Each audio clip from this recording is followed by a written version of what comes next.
আল্লাহ জান্নাত ও জাহান্নাম তৈরি করে জিব্রাইল আলাইহিস সালামকে বলেন, হে জিব্রাইল, যাও জান্নাত এবং এর অধিবাসীদের জন্য আমি কি কি তৈরি করলাম গিয়ে দেখে এসো।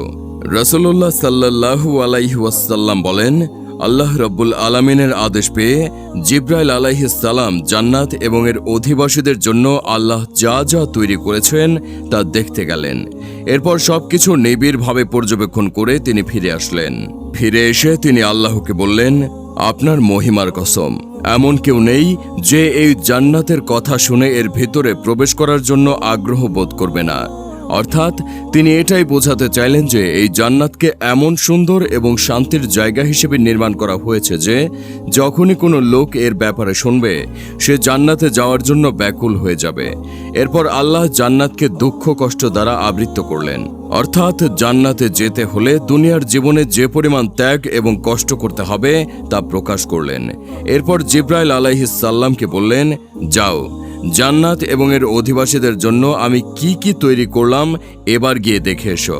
জিব্রাইল আলাইহিস সালাম ফিরে এসে বললেন, ইয়া রাব্বুল আলামিন, আপনার মহিমার কসম, আমার সন্দেহ হচ্ছে কেউ এই জান্নাতে প্রবেশ করতে পারবে কিনা। অর্থাৎ এই জান্নাতে যেতে হলে দুনিয়ার ভোগবিলাস, জিনা, ব্যভিচার, দুর্নীতি, হারাম আয় রুজি সব ত্যাগ করতে হবে। আর এই সব কিছু ত্যাগ করে কেউ জান্নাতে যেতে পারা খুব সহজ কোনো ব্যাপার না।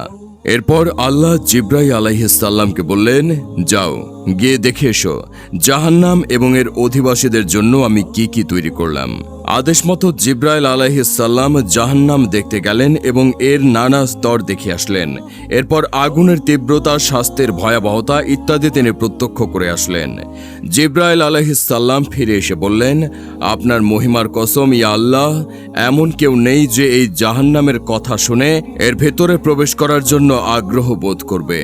অতঃপর আল্লাহ জাহান্নামকে ভোগ লালসা দ্বারা আবৃত করলেন এবং জিব্রাইল আলাইহিস সালামকে বললেন, যাও এবার গিয়ে দেখে এসো জাহান্নাম এবং এর অধিবাসীদের জন্য আমি কি কি তৈরি করলাম। জিব্রাইল আলাইহিস সালাম আবার রওনা হলেন এবং সবকিছু প্রত্যক্ষ করলেন। ফিরে এসে তিনি বললেন, আপনার মহিমার কসম, আমার সন্দেহ হচ্ছে কেউ এই জাহান্নামে ঢোকার হাত থেকে বাঁচতে পারবে কিনা। অর্থাৎ এই জাহান্নামকে দুনিয়ার ভোগ বিলাস, মদ, জুয়া ইত্যাদি দ্বারা এমনভাবে সাজানো হয়েছে যাতে করে সহজেই লোকে এই পথে আকৃষ্ট হবে এবং নিজেকে নিজেই জাহান্নামে নিপতিত করবে। তিরমিজি, আবু দাউদ, নাসাই।